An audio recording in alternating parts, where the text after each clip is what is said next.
તો અહીંયા હવે આપણે H2S પ્રોડક્શન છે એ બેક્ટેરિયા કરે છે કે નહીં એ ચેક કરવાનું છે. એના માટે આપણે જે મીડિયા લેવાનું છે એનું નામ છે 2% પેપ્ટોન, જેમાં આપણે પેપ્ટોનની ક્વોન્ટિટી છે એ વધારે નાખી છે.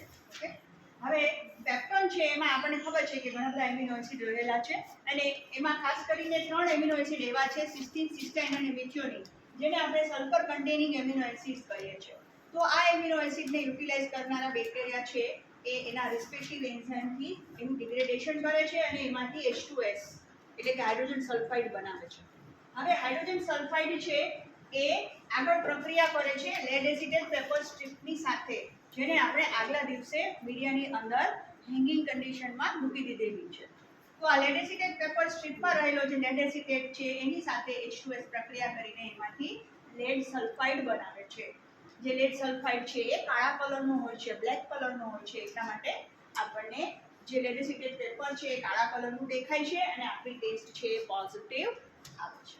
ઓકે, તો જે પણ બેક્ટેરિયાની અંદર આ કેપેસિટી છે કે સલ્ફર કન્ટેનિંગ એમિનો એસિડ્સને યુટિલાઇઝ કરે અને એના એન્ઝાઇમ્સ એની પાસે હોય તો આ ટેસ્ટ એ પોઝિટિવ આવે છે.